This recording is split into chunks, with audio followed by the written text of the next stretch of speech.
Super Smash Brothers! Whoa, Ben's in trouble.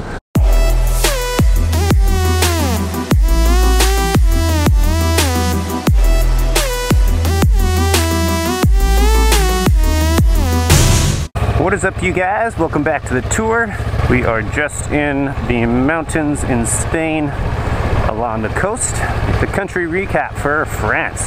So I left the Netherlands south into France just over a month ago and drove through Belgium to the coast, to Calais, which is the crossing to England. And it was raining pretty heavily, and I stayed there and set up my tent and was incredibly wet and cold for the night. The next morning the sun kind of came out and I went to the beach and walked in the sand, and I took a walk around the small town of Calais. And after that I decided to head south down the coast, visiting various different small villages and different campsites.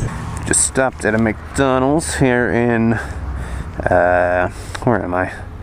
Somewhere in France, and met some lovely Torontonians who had many excellent stories to tell. None of the campsites in France have toilet paper, which is not at all hilarious. So I just decided to steal some, and that's where I'm at with my life. Stealing toilet paper from McDonald's. One of the days I couldn't find the campsite I was looking for a long time. When I finally did arrive there, it was closed permanently. So I was driving around the village looking for a hotel or a hostel or something for me to stay at. And it was getting dark, and there was this woman working in her yard. So I asked if she spoke English, and she didn't. So I tried to ask for a hotel in French. And she shook her head, which I took to say there's no hotel. But then she pointed to her backyard, and I thought she might have misunderstood, so I asked again for a hotel, and she pointed to her backyard again, and said "une tente," or something along those lines, and she offered for me to set up my tent there in her backyard, which I did, and then she disappeared into her house, and I didn't see her again. Until the next morning, where she came out and gave me a glass of water and then pointed to the road.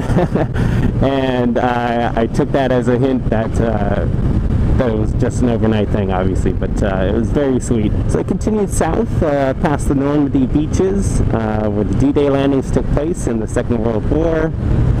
Once I had traveled about halfway down the western coast, there was some warnings of some coastal storms and some not so nice weather. So I decided to head inland to Paris. And I stayed in the city of Versailles, which is just outside Paris, on a little campground, and there I met Sandrine, who was working at the checkout. She's originally from Spain and has moved to France with her boyfriend, and she gave me some great places to check out in Spain and got me all checked in, and was very sweet. So I set up my tent and got all settled in, and then went to the campground restaurant, where I met Julian, who was working there, and him and his partner in crime, and I forget her name, but she was also really nice. They made me a delicious pizza, and Julian was telling me about some more things that I could do throughout France, because apparently I had already missed a couple. So the next day I went into Paris and did all the touristy things that you do. The Eiffel Tower and Notre Dame and Arc de Triomphe, and all the wonderful things there. And then in the evening I went to a cafe and got some coffee, which is actually not coffee, it's espresso. So that was fun. I don't usually drink coffee, or I don't usually drink espresso, but it was good anyway. Then I went back and had another pizza that evening. I was eating a lot of pizza. All of these mornings I would be on my computer kind of looking up stuff to do, and looking up places I wanted to go for the rest of my trip, and Sandrine would bring me leftover croissants from the morning and tea, and just wish me a nice day, and then she'd go back to work. So I stayed there about 4 days. I went back into Paris one more time and tried to do non-touristy things. Just wandered the streets on the northern part of Paris, and the city of Versailles also has a famous chateau belonging to one of the Louis. That was really cool too. I tried to stick mainly to the country roads to avoid the highways, but at one point traveling south, I somehow ended up on a toll road, and I ran into the cops. What's the problem? Oh. You don't have any? I have cash. Oh, you have cash? Cash, yeah. That was the other one. Okay, I followed the motorcycle. How are you? Where have you been, sir? From Netherlands, and I come through Belgium and France, and I continue through all of Europe. Your nationality? Canada. Canada? Yeah, Canadian. You have control. Can you park just there with my colleague, just on your yeah. right? Whoa, friend's in trouble for some reason. Bonjour. Bonjour. How are you? I'm doing good. You can't get out? Yeah. How are you? I'm good. Good, good. What about you? Not too bad. Where are you coming from today? Escapade? It's just past Caen, or Caen.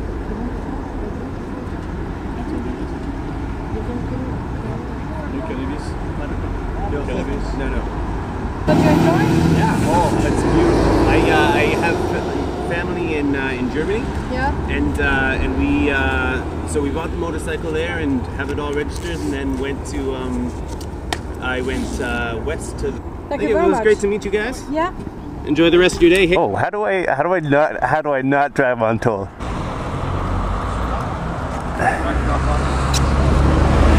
Taking Julian's advice, I went to Tours, which is southwest of France, and it's famous for having chateaus everywhere. Within, I want to say, 100 square kilometers, there's at least 20 chateaus around. I hopped on my bike and I checked out some of those over the next couple days. I was staying at a campsite in Tours, run by a young couple. They charged me just €6 to stay there nights, and had fresh croissants in the morning as well. And there was a gentleman there that I met, probably in his 50s, and he was on a bicycle, biking kind of around France at the time, and he asked for a charger. And that's all I understood, because he didn't speak any English whatsoever. So I lent him mine. In the evening he came back with the charger and was trying very hard to ask me something, and he was getting more and more frustrated that I wasn't understanding as he was doing charades, gesturing and dancing on the spot, and really trying to get me to understand what he wanted. Ended up coming back with a plate of food that he set in front of me, and it was a steak and potatoes and carrots and beans, and he'd cooked me a meal in thanks for lending him the charger. I got to Bordeaux and I met Benoit, who was my host, and he had a beautiful little place just outside Bordeaux on a river. And there was another person staying with him as well, Carrie from Boston, who made us delicious Vietnamese food that night. The next day I went to some wineries in the area and tasted some wines. That evening when I got back, Benoit prepared a rabbit for me, which I was a little hesitant to try at first, I'll admit, you know, because they're fluffy and cute, but I did try it, and it was a cool experience. Somehow everyone's like an amazing culinary expert on this trip. The next day I went to Dunes de Pilat, which is the biggest sand dune in all of Europe. It ranges between 105 to 114 meters in height, and that's pure sand. You see the ocean on one side and you see forest behind you, and you just have a beautiful panoramic view kind of everything.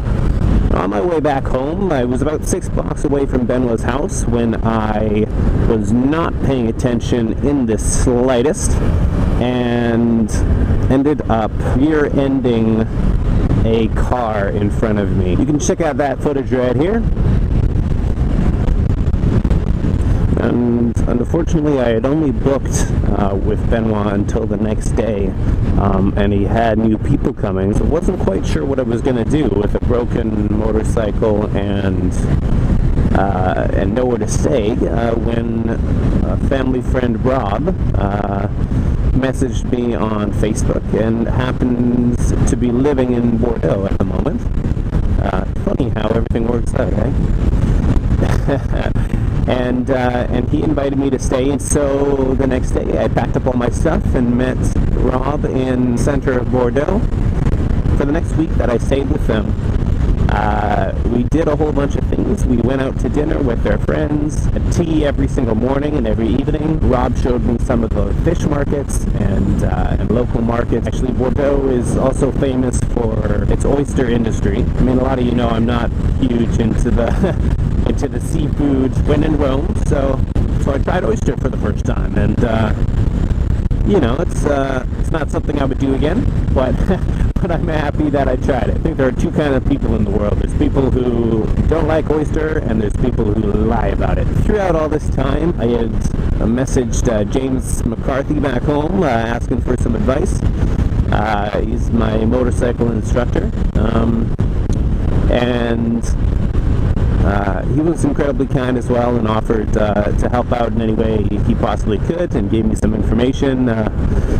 And I ended up getting the bike fixed about a week later. I took a day getting comfortable behind the wheel again, because it kind of kills your confidence. So if you want to check out some of the things I was doing off my motorcycle in Paris and the chateaus and Dunes de Palac, you can check out the video on my mirror right there. Something I want to take away from France is sometimes it's okay to put yourself into situations that challenge you, you know, or make you uncomfortable to an extent. For example, trying oyster or rabbit, or back in Netherlands when I went into the naked sauna.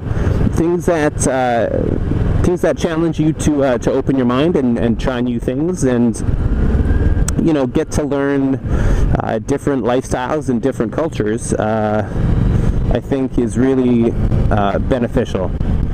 Especially because that's what traveling is all about, is learning new things and getting to know the cultures and the places you're visiting. Anyway, once again, I am on the coast, this time in Spain, and I will talk to you guys very soon. I love you. Mwah.